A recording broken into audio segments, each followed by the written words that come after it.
The mansion stood silent, its ancient walls whispering secrets of the past. The mansion stood silent, its ancient walls whispering secrets of the past. As James and Lisa stepped inside, a cold draft curled around them, carrying the scent of dust and something rotten.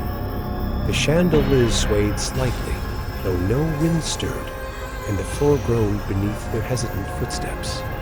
A knock at the door startled them. A neighbor, his eyes dark with unspoken knowledge. "Hope you can sleep through the night," he murmured before vanishing into the dusk. That night, Lisa awoke to a distant, sorrowful wail, barely more than a breath against the silence.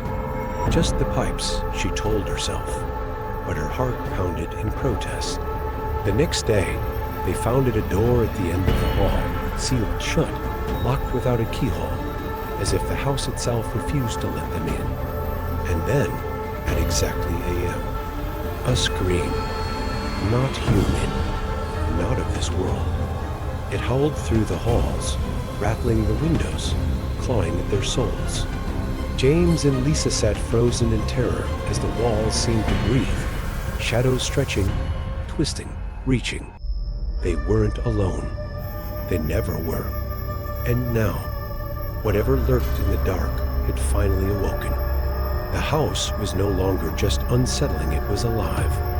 When the scream faded into silence, James searched the halls, his breath visible in the icy air, despite the summer heat outside.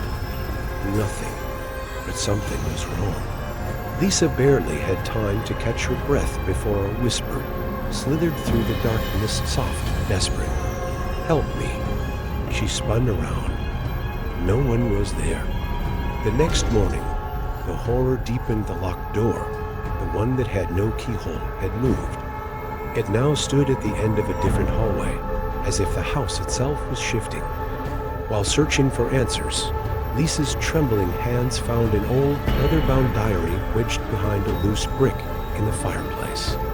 The name on the cover sent a shiver down her spine, Margaret Holloway. As she flipped through the fragile pages, a horrifying truth unfolded. Margaret's husband had sealed her inside a hidden room, where she slowly lost her mind.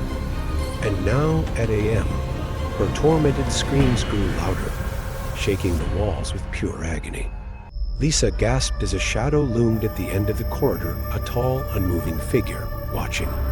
But the moment she flicked on the light, it vanished. The next discovery was worse. In a hidden corner of the hallway, faded streaks of blood formed chilling words, "Find me." Then, as if the house itself was watching, the eyes of the Victorian woman in the dining room portrait seemed to shift, following their every move.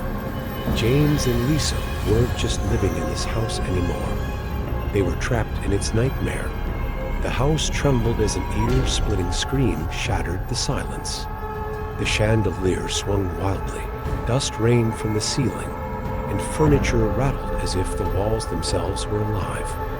Then, at precisely a.m., the locked door groaned open, revealing a staircase that plunged into suffocating darkness.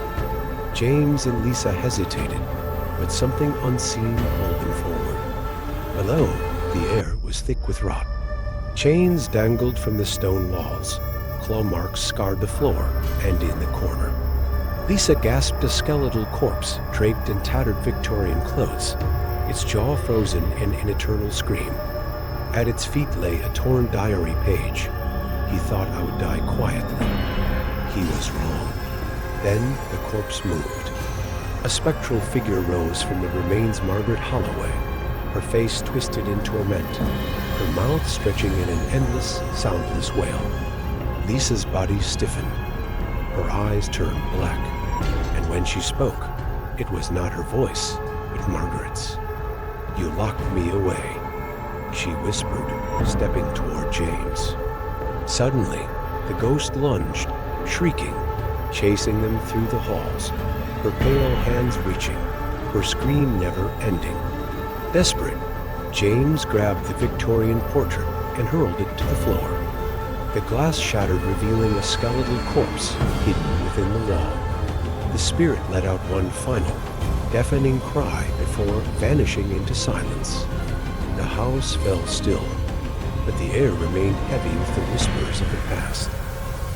A new family stood outside the mansion, smiles on their faces as they prepared to start a new chapter in the old house. But as the door creaked open, the air felt unnaturally still. Inside, the darkness stirred. At exactly a.m., a faint scream echoed through the halls, soft at first, but growing louder with each passing moment. The house was waiting for its next victims.